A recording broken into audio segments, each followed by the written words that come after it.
In this video, I will be remaking Twilight Princess's map in Minecraft, and while we're all waiting in high anticipation for Tears of the Kingdom to finally release, I thought I would play through my favorite game in the series again. As I play through the game this time, I thought it would be a fun challenge to redesign some aspects from the game's map. Not just to recreate everything exactly as it appears in game, but to touch some things up in my own style. So without further ado, let's get started. So where do we start? Well, what we could do is we could export the map's object file and convert it into pixels, but, you know, that'd be cheating. You're not just gonna sit here and watch a 2-second video of me just dragging a file into.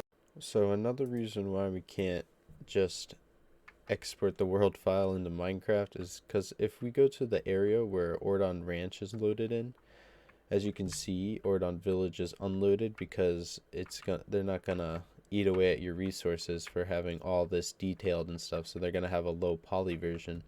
But what's interesting is if you look at this mountain right here, and then I switch back over to Ordon Village being loaded in, that mountain is just gone. So what that means is that each area right here that's in this like little area right here, so Link's house area, Ordon Village, and Ordon Ranch, all have the terrain surrounding it remade every single time. So I just thought that was interesting. So what I ended up doing instead is just taking a screenshot of the mini map to cut out and put in Minecraft for an easy reference to look at.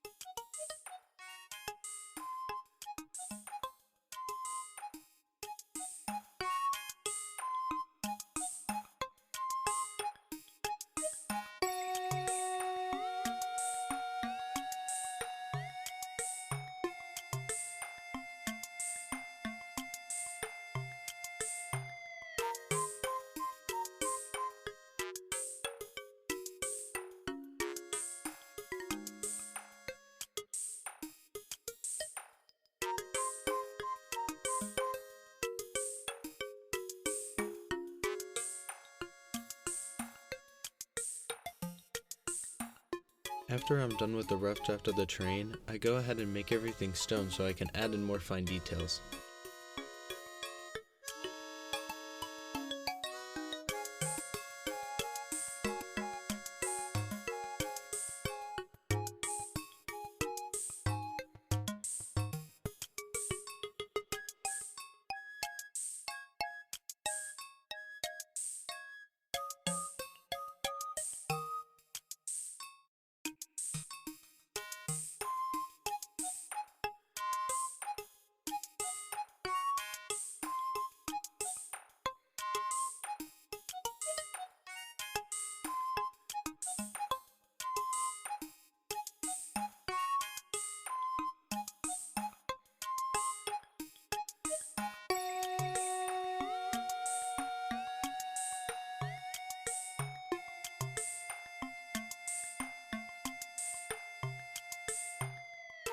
After shaping the terrain, I go ahead and add grass where it needs to be, and add a light shading to the stone.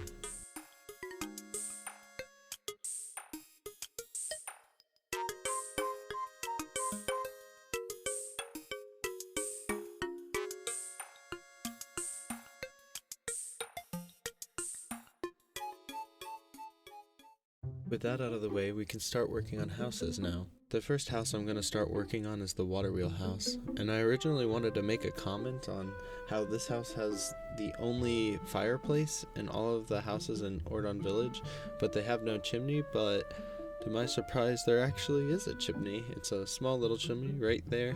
I just never noticed it. I start by making the framework of the house, filling in the walls, and adding the roofs.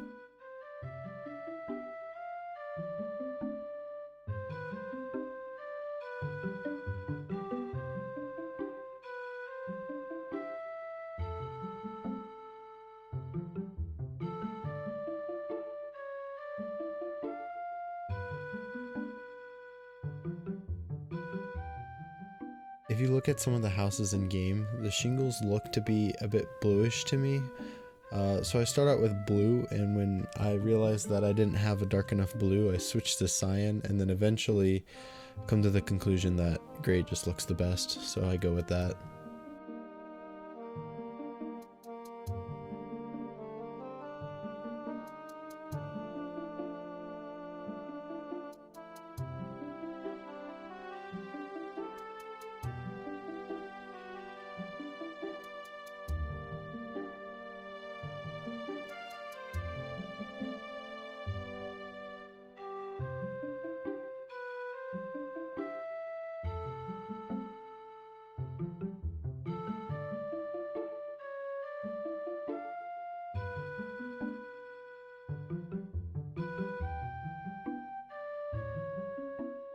And after finishing up this house's signature water wheel, I'm ready to move on to the shop.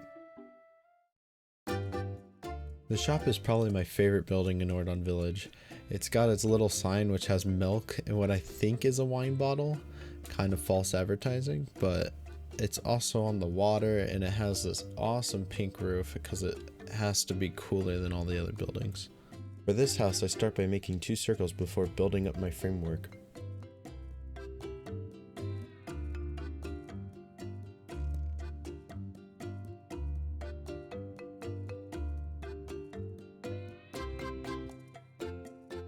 I used crimson blocks for the super cool roof, which just happened to be the perfect color for it.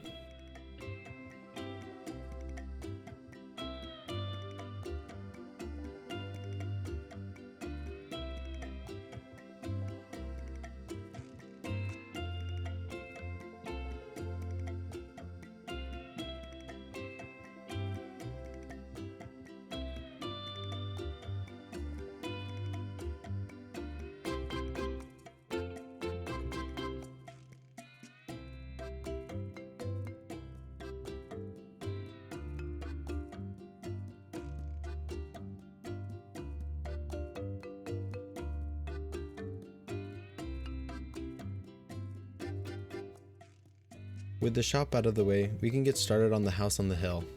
This is probably the easiest house to make because all it is just a simple circle with a porch and some stacked wood on the side.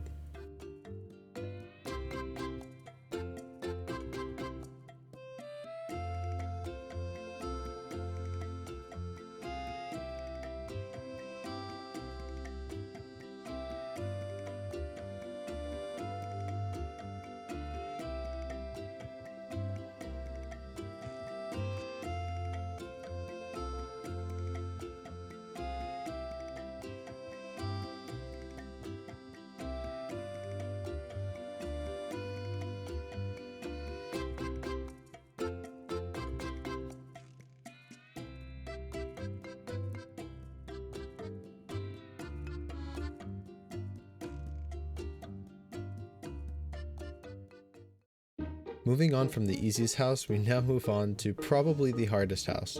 The mayor's house is tricky because along with its weird roof design, it's also built on what seems to be a stretched hexagon.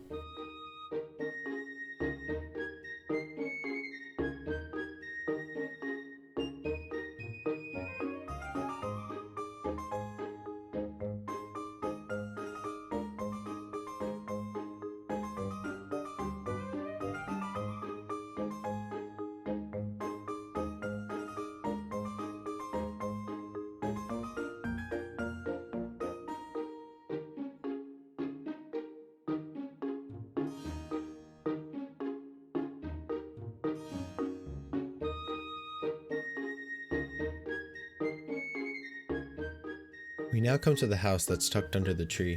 It's fairly simple with 2 windows and a canopy covering the door. I painted some of the tree bark so the front of this house doesn't look strange, and also because I'm going to be building the tree right after it.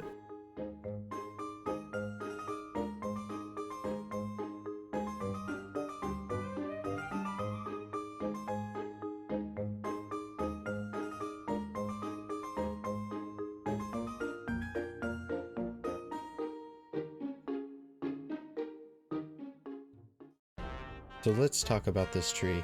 This is probably going to be the first big deviation I make from the original. I'm just going to make a more lush tree because In my opinion, this tree does look a bit goofy because it's like all bark, no leaves, and like even this like top branch is just missing leaves. I don't know exactly what they're going for, but like even as like a kid playing this game, I always thought this tree looked really weird. I guess it's not too distracting from the game though. With all the main features out of the way, I can begin on the smaller details, like the fences, bridges, and the town's pumpkin patches.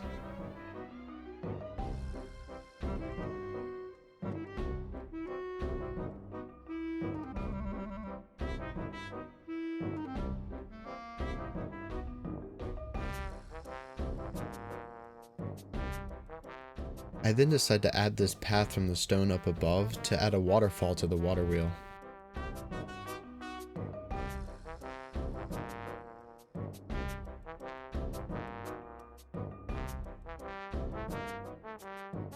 This would be a cool effect, you know, if I remembered how physics works.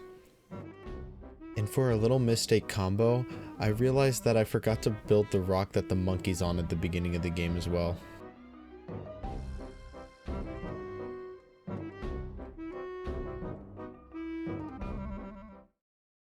With my mistakes out of the way, I can finally begin adding in trees to the empty spaces. I start with these two unique oak trees before building 4 spruce trees in the back to scatter around in the background.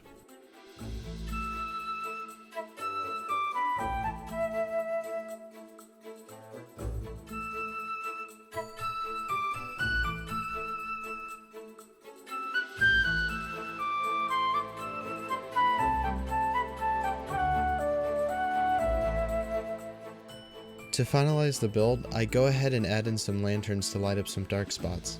I also add in grass and lily pads to the stream.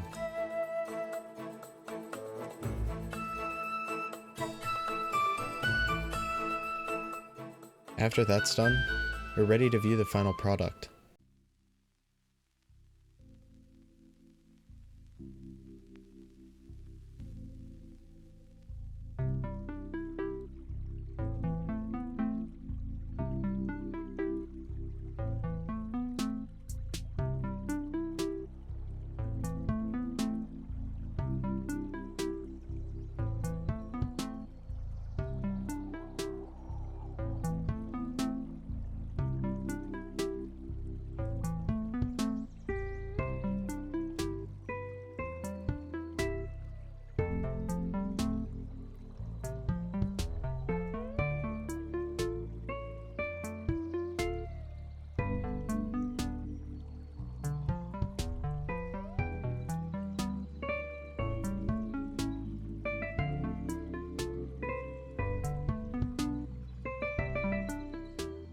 Thanks so much for making it to the end of the video. This was a lot of fun to do, and I plan to build a lot more of Twilight Princess in the future, and maybe some Tears of the Kingdom when it comes out in about a week. If you like this video, I'm going to be uploading part 2 at the same time, so you can watch that right now if you want. I'm also going to be releasing a house tutorial if you want a cool house design to build in your SMPs. That's pretty much it for this video, and I hope to see you in the next one. Thanks for watching.